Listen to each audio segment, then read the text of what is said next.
Thank you guys for coming for this very important meeting. Today, we are going to focus on improving student performance on the STAR, ECR, and SCR by digging into rubric, scoring real student work, and building shared strategies we can use across content. I am Ms. Williams. I'm a Prairie A&M candidate. I'm Brittany Mallett. I'm Miss Young, second year teacher doing middle school. Okay, now we're going to review our norms. Our first norm is to stay on topic, be respectful, one voice at a time, come with positive energy, keep solutions student-centered, and evidence-based, be data-driven, and make sure every voice is heard. So let's start by revising the rubrics so we are calibrated on what STAR considers a strong response. So I gave you all, the first rubric is STAR grade 6 Passions ECR response. We can just look over it. And so ECR is graded between, they can get up to 5.3 points for organization development ideas, and they get up to 2 points for convention. Just look over it.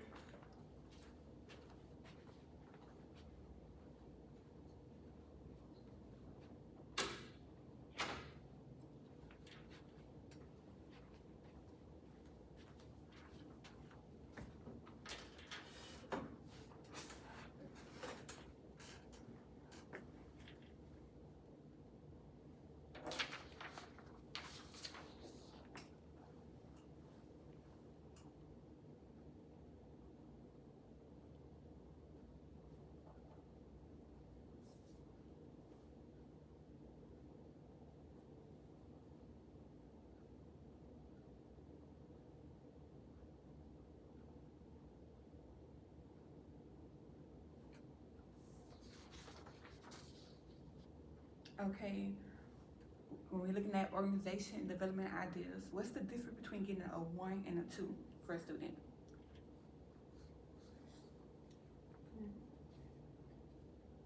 But definitely if they are clear in developing their argument versus not being clear. Yes, and then for 3, students must, the organization has to be effective. They have to have evidence and well-chosen relevant elements, and the ideas are clear and effective. Let's turn the page over and look at the convention scoring.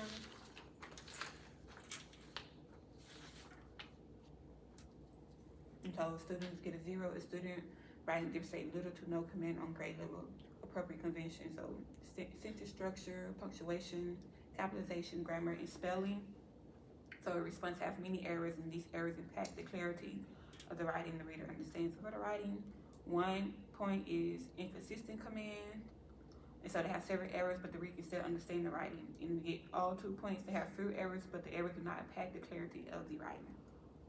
And so I know here at Do It, a lot of kids recently when we did the summative unit 1 assessment, a lot of them received 2s and 3s for organization and development, but they received 0s and 1s for the convention. So I do know here at Do It that is a struggle that we're currently working on. So can you pull out the ECR response?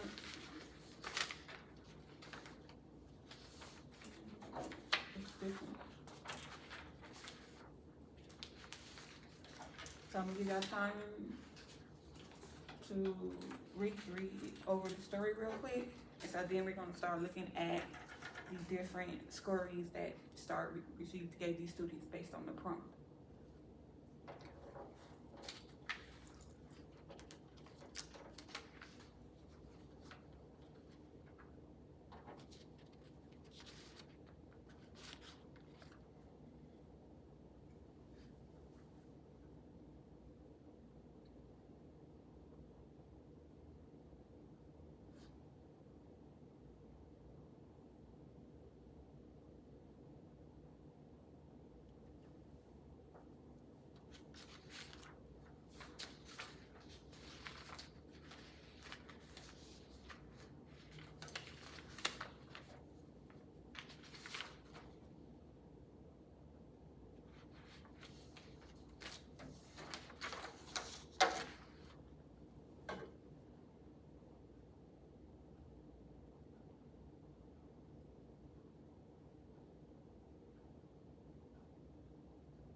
Are we done? Do we need more time? Just a couple of minutes.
Michelle, can you please read us the ECR question?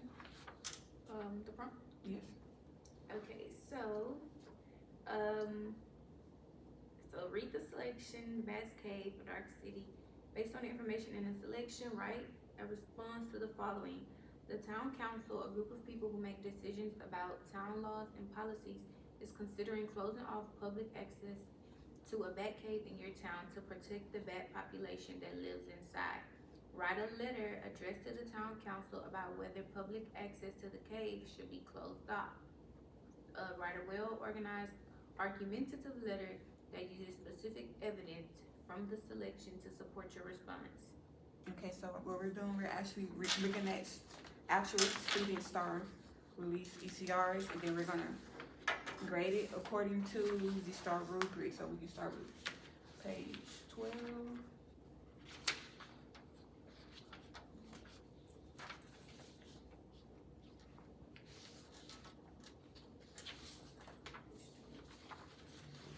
And it says, Dear Town Council, I think the public access to the bat cave should be closed off to save the bat population because the bats that live there are very helpful to the environment and to the farmers. It even says that in the text how bugs eat the insects and could harm the crops, and that shows if the bat species went extinct that the bugs that are harming the plants could make their bad harvest. Then there would be absolutely no good crops to eat. So finally, this is why I think we should close the public access to save the bats and the crops. So we're looking at organization and development of ideas. Will this student get a 1, 2, or 3 for the organization and development of ideas, and why?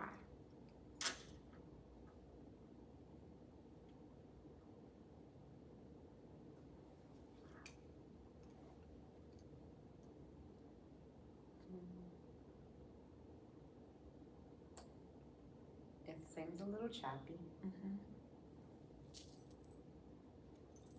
so I wouldn't say a 0, Mm-hmm. but I would agree with the 1. Or the 1, because it doesn't really have suffice evidence and it really explain.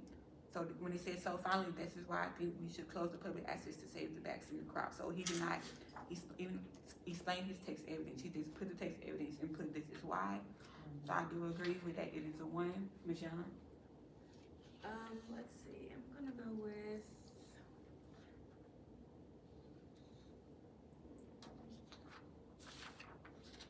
I'd agree with the 1 also, due to the fact that their expression of ideas is pretty ineffective. Mm-hmm. And then convention, would the student get a 0, 1, or a 2?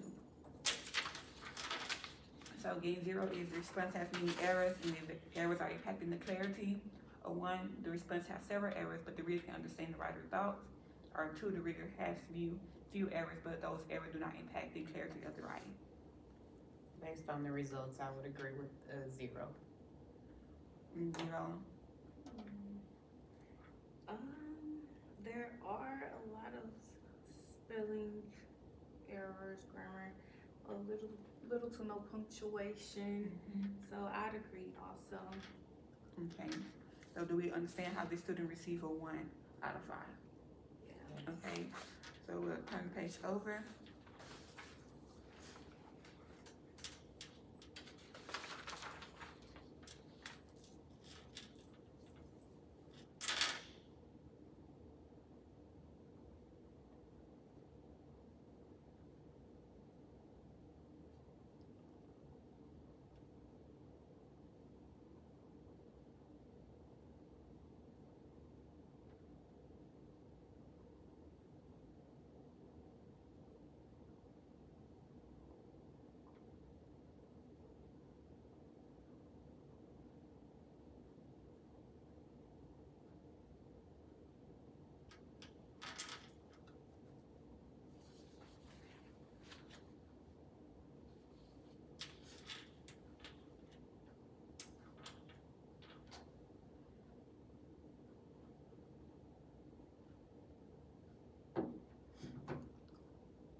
For this one, did the students have, was his argument clear and fully developed?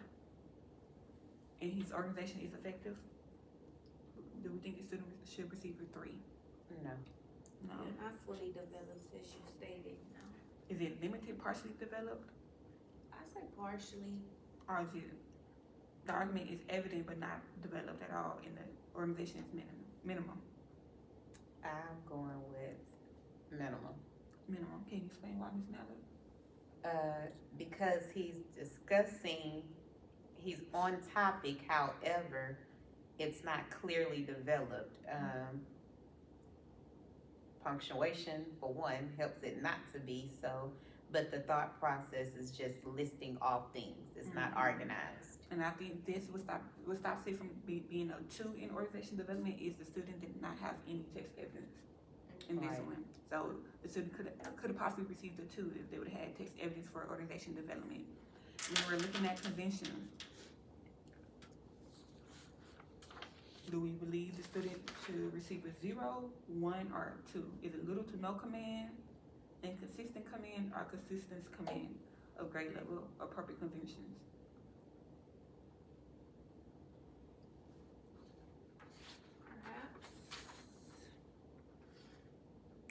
Perhaps a 1. Okay. What little mistakes do we see? Some grammatical errors, and also like the transitions they use, you know, also another thing and stuff like that. And the lack of commas in the correct place. Right. Yes, thank you. Okay. So we understand how the student received the 2. Yes. But they have a 1 for conviction. Cause we still was able to understand what he wrote, Right. but it still had a lot of different grammar errors. Okay, we're gonna move on to page 15.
Ms. Young, how many points do you think the student should receive for organization and development ideas using the STAR ECR rubric?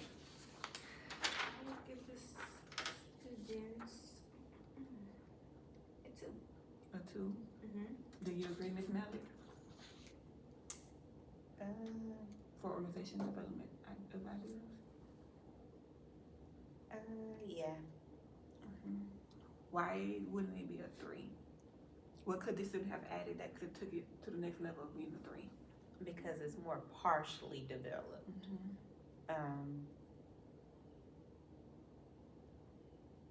The expression of idea, it's there, but it could be a little bit more stronger. So that it can convey the writer's idea more clearly. And then if we looking at the back of our rubric for conventions, would this student receive a 0, 1, or 2?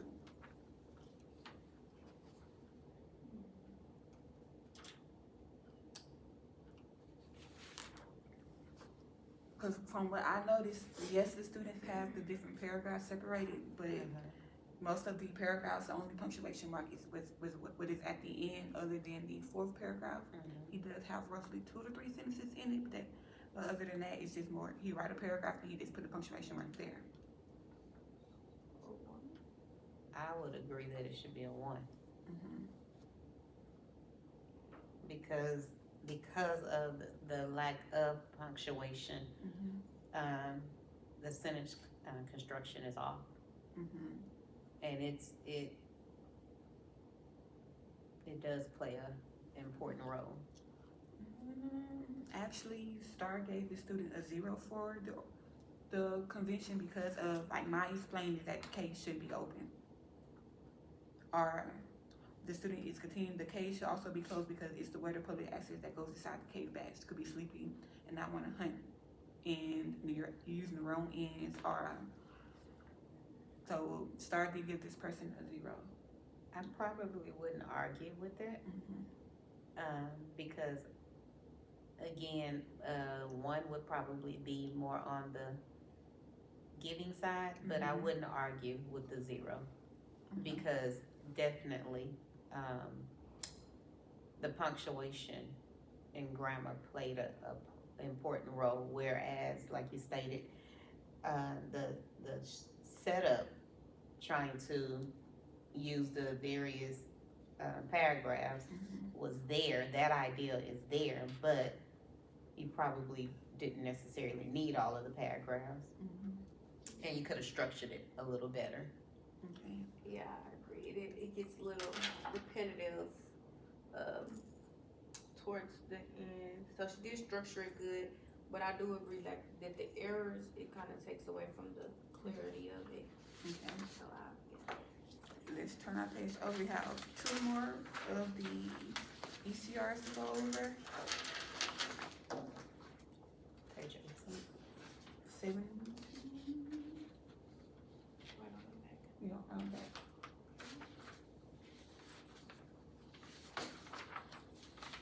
Make sure I have it.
Give us hit. This student received a 3 altogether. This student received a 3 with organization development and conventions put together. can we see the difference between the 3 that this student received and the 2 from the back? Yes, clear. What's the difference? It's very clear. Mm-hmm. It's well organized. It's not a lot of extra put in. It's very clear to the point. Structured well. Grammar is good. Punctuation is good. Yeah, the only thing the student could have benefited from was probably going more in depth of Right. why Yeah. and showing the text evidence, because he answered the question, he explained evidence, but the evidence was more paraphrased. It wasn't directly quoted. From the Right. story. Right. This is definitely quality over quantity. Yes. All right. Let's look at page 8. Now let's get to page 25.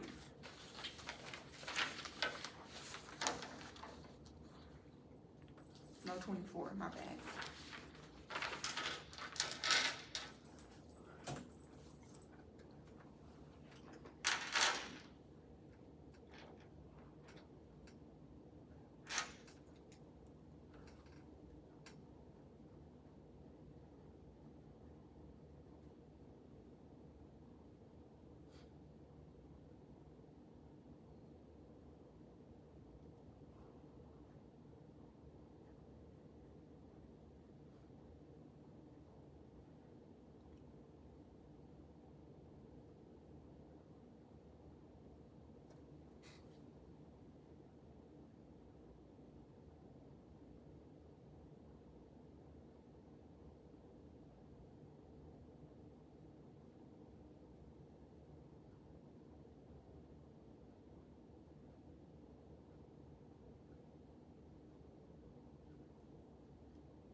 Okay, so if we look, let's start with conventions. What would we give the student? 0, 1, or 2 for their convention? A 2. I agree. Because I don't see any grammar mistakes, spelling mistakes, verbs, punctuation mark. So then we look at the organization and development of the idea. Was the student argument clear and fully developed? Yes. Yes. Did the student use evidence from the text? Yes. Did he choose relevant evidence to support? Absolutely. Very well And developed. was it clear and effective? Yes. Yes. Okay, so this student received a 5. So this is the highest. Of course, no, it's graded by 2 people, so it'll be like a 10 out of 10. Which so if the student received a 5, and even though the student did not have like separated in the paragraphs, they still received a 5 because they answered the question. Yeah. Sometimes when it comes, I know it's hard because how we taught essays, it was 5 paragraphs and it was a lot of bluff. But STAR is just great enough. Did you answer the question? Did you understand if the question is correct or not? So let's turn over. Let's look at page 25.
Okay, so this student, what do we think the student received and why?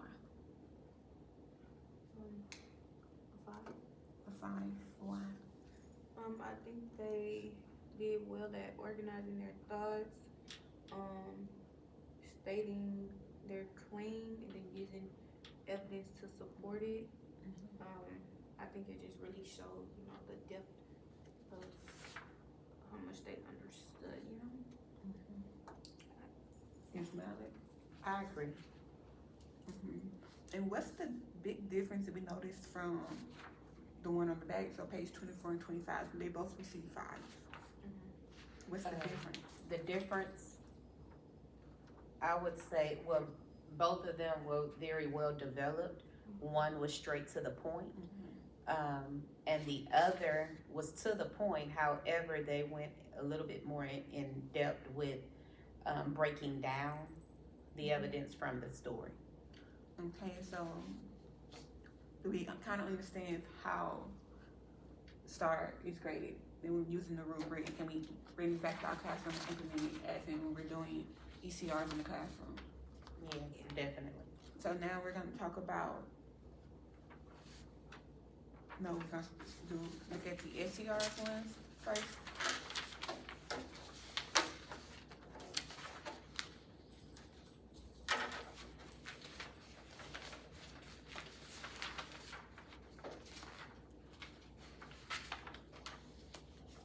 So students, SCRs are short constructed response, so students are only asked to answer the question and use text evidence. That's all they have to do, answer the question and use text evidence, and then we're just gonna look at a couple of the response, and so we can understand why the student received what they received. And page 40, right? Yes, you're 39, 40. Start on 38 or 39. 39.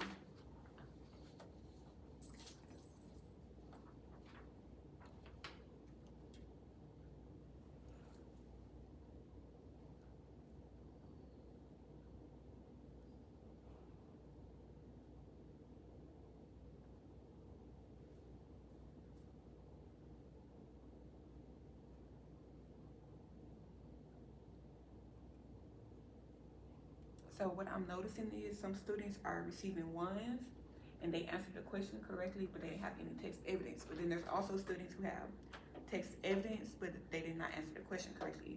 Those students received 1s. The students who received 0s, they didn't answer the question correctly and they didn't have text evidence. And so for the students who received a 2, they answered the question, they have text evidence. Usually this is tricky because some students do not understand the difference between an SCR question and ECR. So they'll just write, and then they get to it where in issue 4 where they start turning red, which you go 375. In issue 4, they still continue writing, but on the STAR test, if I'm not mistaken, it cancels it out. Once they write over that limit, the score is ineligible, they're not able to score it anymore. So that is one thing we need to focus on, is making sure students are reading the, making sure they're not going over the characters. So for an ECR, it's 1200, and for an ECR, it's 375. Yeah, for SCR. And then, so now we're going to go over, we're going to brainstorm ideas of instructional moves that will help students score of 3 or higher on the ECR. So what will be our strategies that we will use across the campus? So how are we teaching them to write it like this in one paragraph? Are we going to have them break it up in the different paragraph styles so they compare them from high school and college? So let's think about it. Of what's our correct way we're gonna do here and do it. So we can, every content will have this form. This is for SCR and ECR? This is for ECR. Oh, gotcha. So we're looking at, do we want to teach them one paragraph, so to say, with detail, or do we want to break it down? Yes. And like, so for instance, for my class, we do the first paragraph is they restate the question and answer it only. The second and third paragraph, that's where they put their text evidence and explain the text evidence. And then for the fourth paragraph is your in conclusion, and they pretty much just restate what they wrote in the first paragraph, and that's how Your thesis. your thesis, your plan, patrolling ideal. Different people use different things, but it's to make sure that that's also their checklist. Okay, paragraph 2, they know I need to have this and this. Paragraph 3, I need to have this and this, compared to if we have them clumped it up in one paragraph. Mhm. How, is it really, are the kids gonna understand? Okay, this is what goes next. I believe that we should definitely do it in the paragraph form. Right. Because setting them up to understand the paragraph form and the effectiveness of what should be in each paragraph will help them be consistent, not only for this grade level, but going forward Right. and in any writing tool. And if they grasp that, then when it's time to write a one paragraph answer, they'll still understand what should be included Okay, in that, where it makes sense, and you're just not giving a whole bunch of jibber jabber. so let's, so paragraph 1, how many paragraphs are we thinking it should be? 4, Yeah, Four. I was just gonna say. Okay, so, because your first one would definitely be your intro, simply stating. so intro, The thesis, or, thesis / claim, Mhm. it, controlling idea, these words are currently just being used. Okay, our paragraph 2, your sup- Your Supporting supportive detail. document, yeah. Yeah. Yeah, so Supporting supporting idea. information. first claim, or your claim 1, or. so students must use supporting ideas plus our text evidence. Yeah, so the first one, for the first claim, definitely should include like evidence, examples, or like some type of explanation. And then, okay, so I put supporting ideas for claim, and then your text evidence, and explain evidence. Could we use the same thing for paragraph 3? Yes. Okay, for paragraph 4, Will be your conclusion. Yeah, restated, just wrapping it up, you know.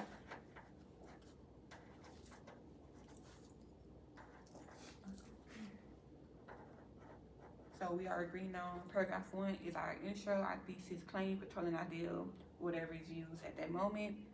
Paragraph 2 and 3, supporting ideas for claim, thesis, etc., plus your text evidence and explain for paragraphs 2 and 3. Then paragraph 4 is our conclusion, wrap up your ECR. Okay, so now what we're about to do is we're gonna just review. It's a short story. We're gonna review it, and we're gonna like pretty much write our exemplar we will be using and to show our other teammates of how we expect our ECR to be read.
Okay, and the question's asking us, what is the author's purpose in writing this poem? How does the writer achieve this purpose? So what would be our first step of how we gonna teach kids to analyze the question first? What type of question is this? Is it a inferring question, summarizing, author's purpose? Okay, do we think the author is trying to persuade, inform, entertain, explain, or describe? I think persuade Um, right now. I would say persuade and explain, Persuade and explain to what? to voting. To voting. Mm-hmm. And they're kind of like explaining the purpose of voting. Right. Do we agree? Yes. Okay, so how would we start this off? If we agree that our first paragraph is our intro / thesis, how would we start our first paragraph? Can you say that again? If we agree that our first paragraph is our intro and thesis, what are we expecting our students to write?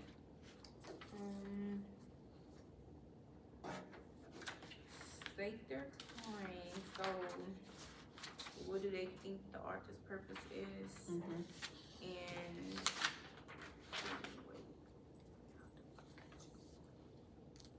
I would probably say,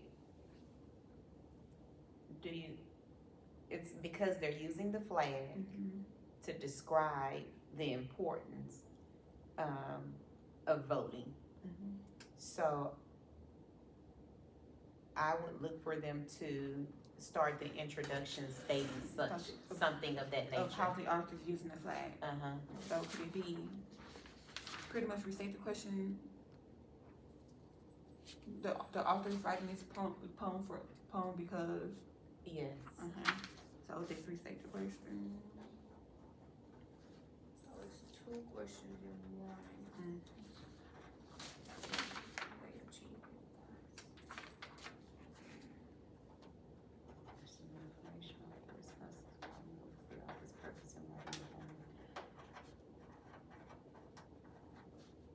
So the author's purpose in writing this poem is to explain The importance of the voting. importance of voting.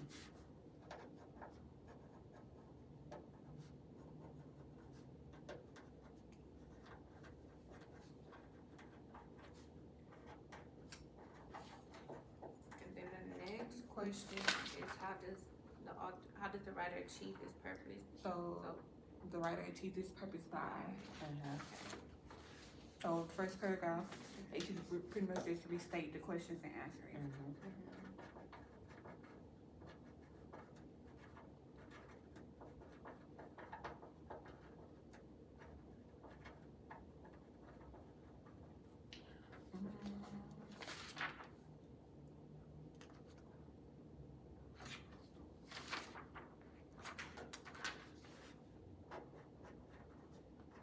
And how does the writer achieve his purpose? He achieves his purpose by, I would say, what's the word I'm looking for? He uses the color of the flag,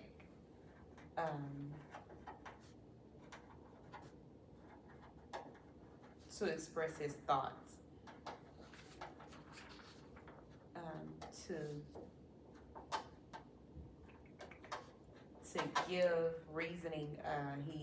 For example, he's clearly identifying what he's talking about or what he's saying by, hey, you up there, yes, flag flying, where the bluebirds soaring high sing, come down here, I'm bold to say, let me wear liberty every day.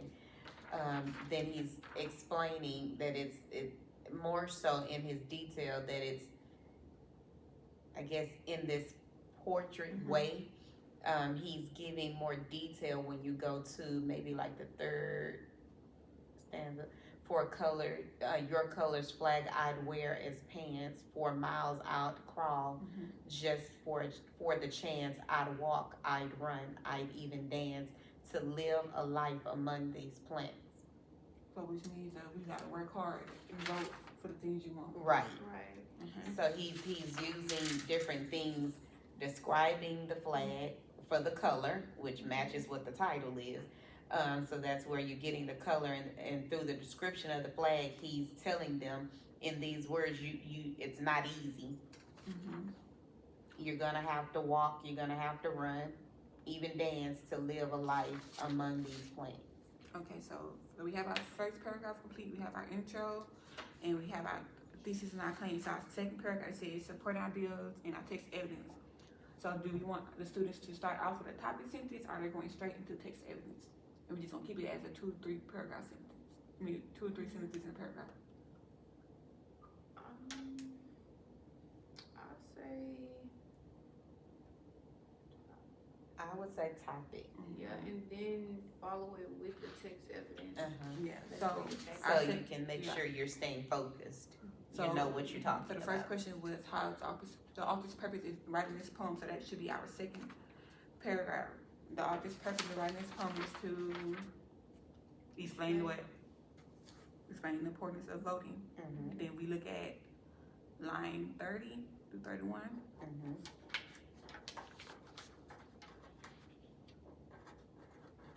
So are we having them paraphrase text evidence? Or are we gonna have them just copy it straight from the text? So according to the text and copy word for word. I'll say word for word. Because I know we seen like some kids when we looking at the ECR, some kids didn't get deemed for paraphrasing, but some kids did. That's a hard decision. Mm-hmm. The reason I say it is because I would give that option. Mm-hmm. I will explain both ways to them Mm-hmm. and what is meant to paraphrase directly. You know, that you have to be saying the same thing in your own words.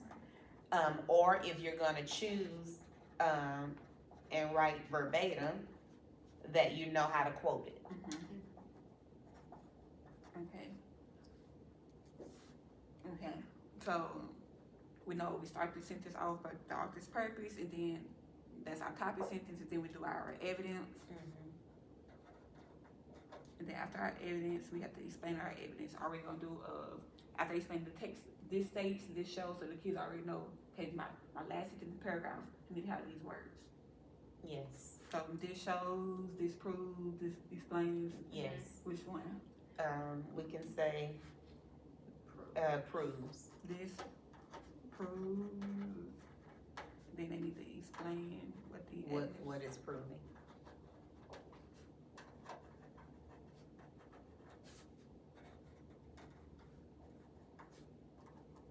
And then, so our paragraph 3 would go into how did the author clearly Prove that point. achieves his purpose. So we're going to author achieves his purpose by blank, and then we have the students write their evidence, and then after that, disprove blank. Right? Yes. Then our last paragraph is our conclusion. Are we starting with in conclusion? Or we just gonna have them? I would definitely teach them a transitional. So in conclusion, Uh-huh. Yeah. in conclusion, are we gonna work on having them pretty much like rewrite their introduction? Yes, Restate Yeah, their thesis. because that way restate you're thesis. reminding them to stay focused. And your paper is simply discussing what you've written and not all over the place. Okay.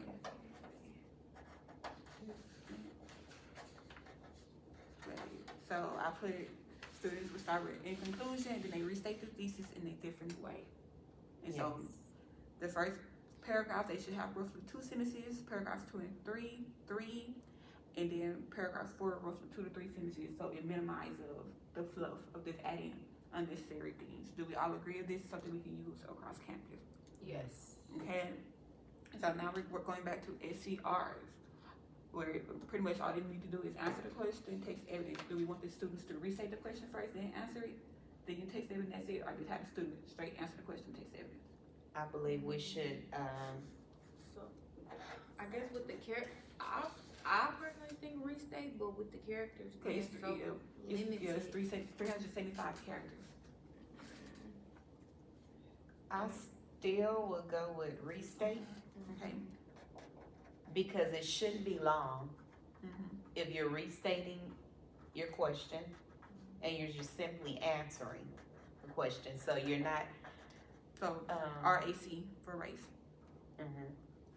So status for ACR students, we restate the question, answer the question, and cite text evidence is something we can do across all departments. So which is social studies, science, Mhm. or even when the kids do things in music and theater arts. Okay, so now we need to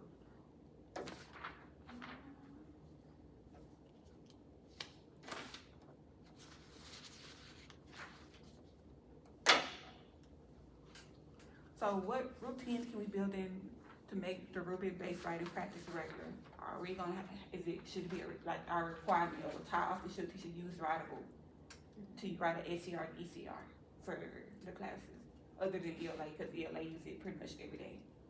I think it's useful for all subjects. They should like implement short constructed responses, Like- either do nows or exit tickets. So ACRs, like our goal will be for twice a week. Exit tickets and do now. I would say so, No less because than you're twice. doing it in your ELA class, but Right. elsewhere. And it reminds the students the importance, it reminds them that it's not just here in ELA, but it's everywhere, whenever you're out and about. And hopefully it will help them correct their mistakes in writing and their verbiage when they're speaking. The verbal, is very important, because a lot of times you write how you talk. Yes. Right. What about ECRs? Which I do understand most class other than math, but social studies could do ECR, science, and then of course some of the electives when they're looking up the different band musicians, art, something about theater arts, or even the computer class. Could we have students with about once every 3 weeks, so every I report believe card? it should be, yes, I believe it should be often. Mhm. Or as often as possible, because they have their certain tics that need to be taught, but in every subject, there is some form of writing. Right. So I believe it's good to say, even if they do it once, like you say, within the quarter, or twice a quarter, So, or within the grading period. so once every 3 weeks. So once every report card once. Yeah. Progress report. And how will we track this data? Should we come together and then as departments, the departments give us the data so we can go over what's working, what's not working, so what's ineffective on how often do we think? So at least if they're doing it every 3 weeks, then I would say we would meet a month, once a month, and that gives us time to gather all of the information and to review it. And then we can take a look at them and discuss how it's effective. It's even important that, for example, we being the ELA team, that whatever subject that it's coming out of, that they also meet with us to understand this is what we're looking for, or this is what, the expectations are based on STAR, and what we want them to learn and how we want them to develop their writing skills. Okay, and then I'm gonna type this out, and then in the copy room they have the posting machine, and I will print out a note for the class teachers to have the rubric of the first paragraph is our introduction, second and third is topic sentence, text evidence explained, and of course our fourth paragraph will be our conclusion. That will be something that the kids can refer back to, and it will be the same in each classroom. So that consistent. But thank you all today for your clarified experience, analyzing real writing, and agreeing on strategy we can use to help students grow. This would be our focus leading up to our observation 3. Thank you all so much. Thank you for You're having welcome. us. Thank you.